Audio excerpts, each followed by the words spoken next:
काक चेष्टा बको ध्यान श्वान निद्रा तथैव च। ठीक है। अल्पाहारी गृह त्यागी विद्यार्थी पंच लक्षण। मतलब काक चेष्टा, कौवे की तरह से लगातार प्रैक्टिस करते रहना है, कंकड़ डालते रहो जब तक मिले ना। बको ध्यानम, बगुले की तरह कंसंट्रेटेड रहना है। एक बार बुक लेके बैठ गए तो 5 घंटे उठना नहीं है, हिलना भी नहीं है। ठीक। और क्या बताया हमने? काक चेष्टा बको ध्यान श्वान निद्रा, कुत्ते की तरह नींद होनी चाहिए। 12 बजे पढ़ते पढ़ते सो गए, 3 बजे फिर उठ जाओ।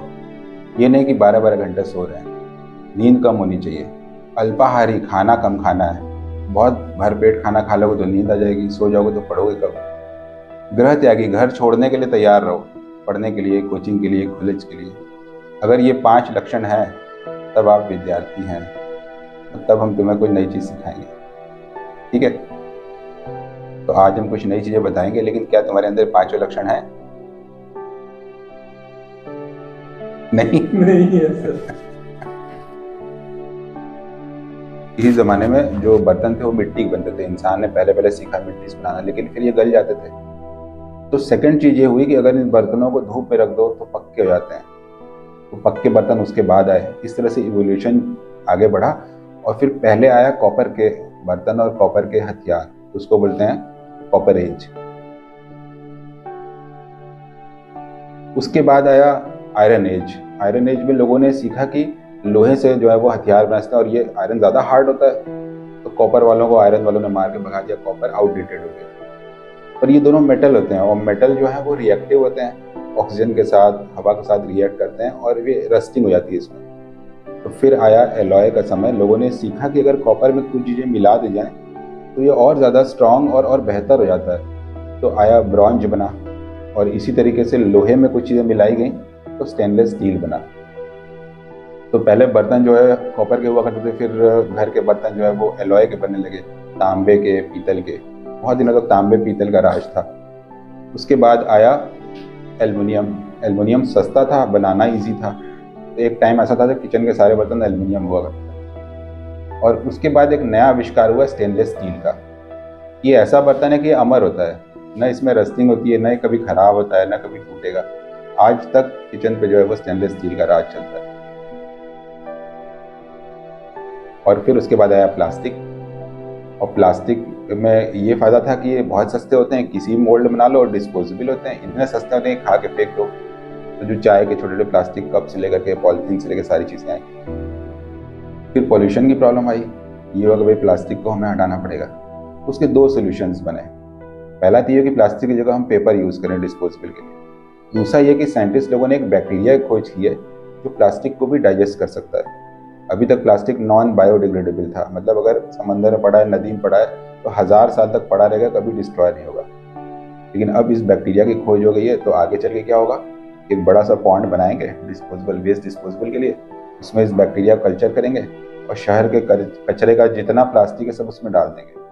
सारा का सारा खत्म हो जाएगा, बैक्टीरिया खा जाएंगे। तो हम देखते हैं कैसे ह्यूमन इवोल्यूशन, कैसे साइंस जो है वो तरक्की करता है, और हम लोग कैसे नई नई चीज़ें इवॉल्व होकर आती जाती हैं। अमेरिकन केमिकल सोसाइटी ने रिपोर्ट किया है कि ई कोलाई की कुछ स्पेशल स्ट्रेन्स हैं जो कि टेट्राफथैलिक एसिड जो प्लास्टिक में होता है उसको डाइजेस्ट कर लेंगी, जो पॉलिथीन में होता है, और उससे एडिपिक एसिड, वेनिलिन, इस तरह के दूसरे छोटे मॉलिक्यूल्स बन जाएंगे, तो प्लास्टिक पूरा गायब हो जाएगा। लेकिन जो बाई प्रोडक्ट है वो भी बड़े काम के हैं, उनसे दूसरे सिंथेटिक मटेरियल बनेंगे। वेनिलिन वो है जिससे आर्टिफिशियल वेनिला फ्लेवर बनता है, तो फ्रेगरेंसेज भी बनेंगी उससे। तो न सिर्फ वेस्ट डिस्पोज होगा, प्लास्टिक खत्म होगा, क्योंकि बाई प्रोडक्ट भी जो निकलेगा वो काम का होगा।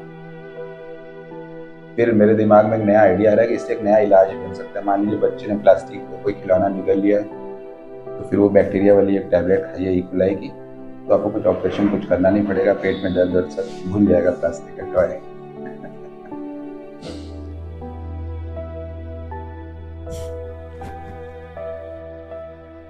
एक केस विटिलिगो का है जो कि काफ़ी ठीक हो रहा है। कुछ एरिया में कलर भी आना शुरू हो गया, तो इसको बोलते हैं फॉलिकुलर पिगमेंटेशन। क्योंकि हेयर फॉलिकल्स होते हैं, उसके अंदर हेयर मेलनोसाइट ज़्यादा रहते हैं। जब सफ़ेद निशान में कलर आना शुरू होता है तो उन्हीं पॉइंट्स में आना शुरू होता है। और कहीं अगर आपको दिखे कि वाइट हेयर है, इसका मतलब कि हेयर फॉलिकल वाले भी मेलनोसाइट्स खत्म हो चुके हैं, तो उस निशान में फिर देर से कलर आएगा। तो इस वाले केस में बहुत बढ़िया कलर आ रहा है, सब ठीक हो इसमें कलर आ रहा है। हाँ कलर आ रहे हैं, यहाँ पे कलर आ रहा है, सब जगह कलर आ रहा है। और एक केस है जिसमें कि हाथ में सोरियासिस का पैच है, जिसको बोलते हैं सॉलिटरी सोरियासिस। एक निशान है केवल पूरे बदन में और कहीं नहीं है। और बड़े मज़े की बात है कि KGMU में जो मेडिकल कॉलेज है लखनऊ में, वहाँ दिखाने गए तो मॉइस्चराइज़र उसको लिख दिया कि तुम ये लगाओ तो इसमें ठीक हो जाएगा। मॉइस्चराइज़र से सोरियासिस ठीक होता है, वो भी हथेली वाला। तो इतनी थिक स्किन होती है कि आपको पूरा केराटिन डिजॉल्व करने के लिए क्रीम भी देने होंगे, टैबलेट्स भी देने होंगे। तो अभी हम लोग जो टैबलेट्स देंगे 1 महीने के अंदर ये आएंगे, तो फिर दिखाया जाएगा ये केस पूरी तरह से क्लियर हो गया। से है आपको ऐसे पहले तो बहुत थोड़ा सा मैं फोटो दिखा सकता हूँ। हाँ दिखाइए। ये वाला जो फोटो है ये फर्स्ट टाइम जब हुआ था तो एक पॉइंट था केवल। हाँ मैं अचानक से वो फोटो क्लिक कर लिया था। ये है 9 दिसंबर 2020 का। अच्छा, अब दिखाइए हाथ। और अब ऐसा हो गया है। मैं दवा कर रहा था वो KGMU में, अच्छा लखनऊ। अच्छा, तो आप यहाँ रहते हैं कि वहाँ रहते हैं? मैं वहीं पर पढ़ाई करता हूँ। अच्छा, तो मैं वहाँ पे दिखाया था, दवा भी दिए हैं। ये एक ये दवा था और एक तो इससे आराम नहीं हुआ? उससे तो आराम। ये तो सिर्फ मॉइस्चराइजर है, इसमें हाँ, कुछ वो है नहीं। मॉइस्चराइज- ये वाले बाल के केस में बाल बहुत अच्छे आ गए हैं, हेयर फॉल रुक गया है, आगे की तरफ हेयर ग्रोथ भी दिख रही है।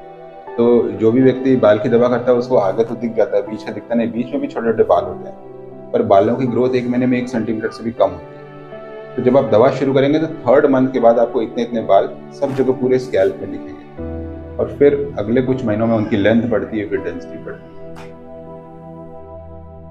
बस मैं आया नहीं। कुछ न्यू हेयर आ रहा है, कुछ ग्रोथ तो है, छोटे छोटे बाल यहाँ आगे तो आ ही रहा है सर। हाँ, और इस एरिया में जो था पीछे वाले और टूटना उटना बंद हो गया कि नहीं? बंद हुआ है। ठीक है, आज मेडिसिन चेंज करेंगे आपकी।